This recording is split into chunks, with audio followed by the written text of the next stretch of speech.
Hey everybody, what's up? It's Coach Patty, the Grammar Coach, and today we're talking about how to combine sentences in order to form compound sentences. So, let's go!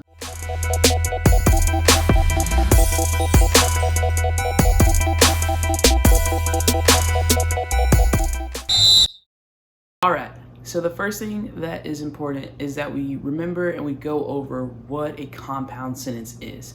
So there's four types of sentences. There's simple sentences, there's compound sentences, there's complex sentences, and there's compound complex sentences.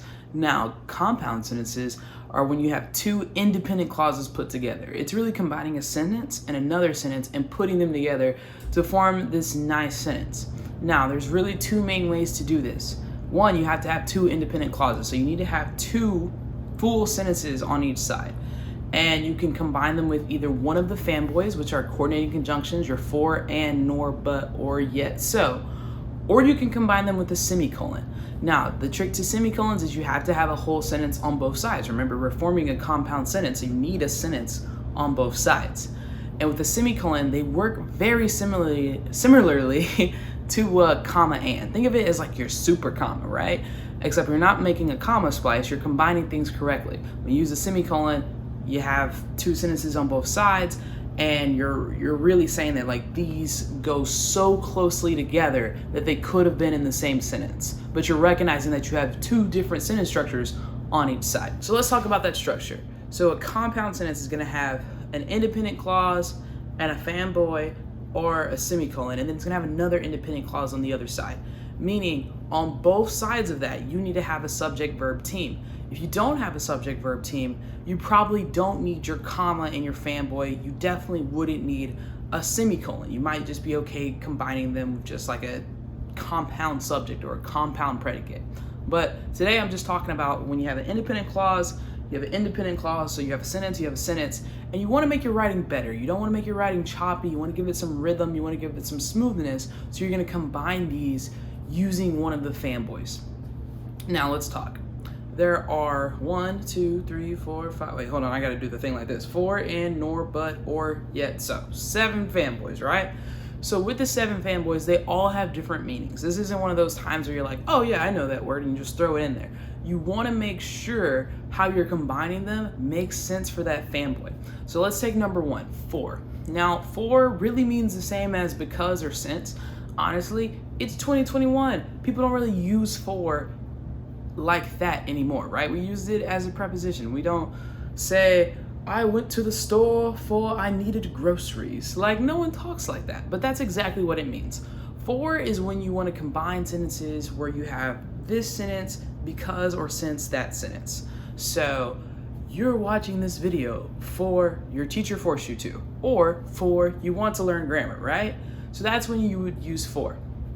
The next one is and. We're all very familiar with and. It means in addition to this and this, they go together. Now, this one is pretty self-explanatory. I went to the store, comma, and I bought groceries. But what gets tricky is if I said I went to the store and bought groceries, that's not a compound sentence. You only have that one subject.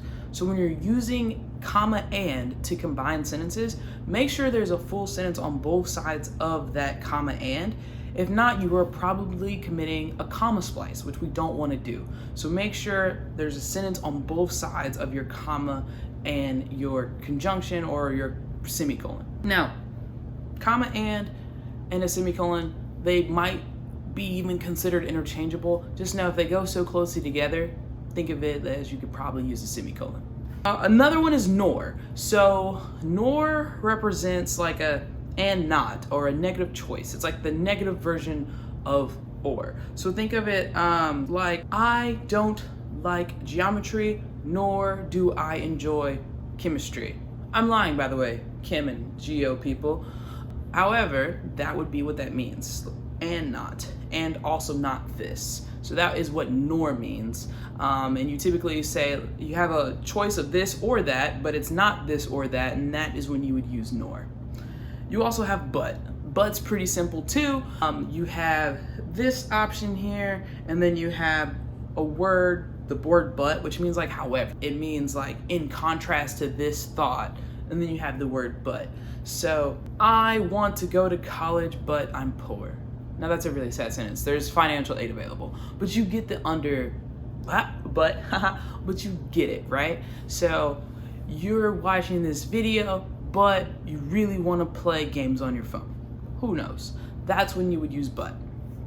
The next fanboy in line is or. Or means like either. So you have this choice or this choice. And just like and, make sure you're not making a comma splice, because make sure you have a sentence on both sides of the or. So we could go to Six Flags, comma, or we could stay safe at home and wear our masks and be 6 feet apart. Whatever. So that's or. You have this choice or this choice. Just make sure you have a sentence on both sides, in case you were wondering. Two more. One is yet. So yet really kind of means the same thing as but.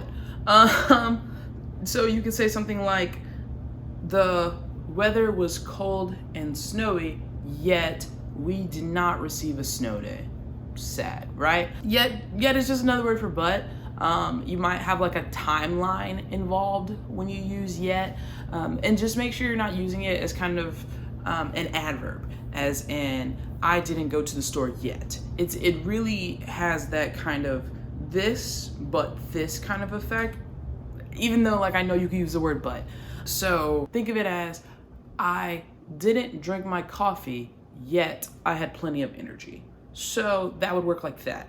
You have a sentence, and then you kind of have this a little bit of a timeline within it, and then you go to that, even though this is what's going on, this is also what's going on. So kind of think of it as like even though, but not necessarily in the sense of however. And finally, we have the word so. So means therefore. This, so this. Cause and effect, right? I went to school, comma, so I could get an education. Hopefully you see my brain thinking on the fly with this. She was quarantined, so she had to stay home for 14 days. You have a whole sentence, you have comma, so, and then you have the rest of the sentence. And those are the 7 fanboys with their correct purpose used to combine sentences. So make sure that whenever you're combining sentences with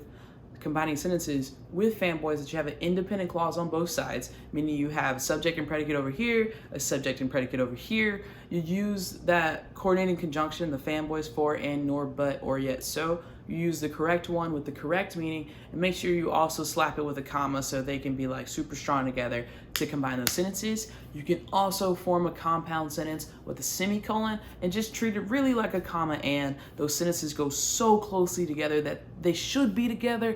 But if you put just a comma, there would be a comma splice, and we don't want to make comma splices. Those are bad.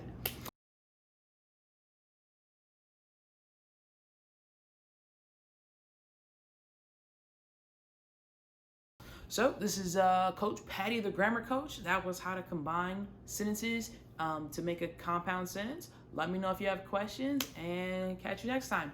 Peace.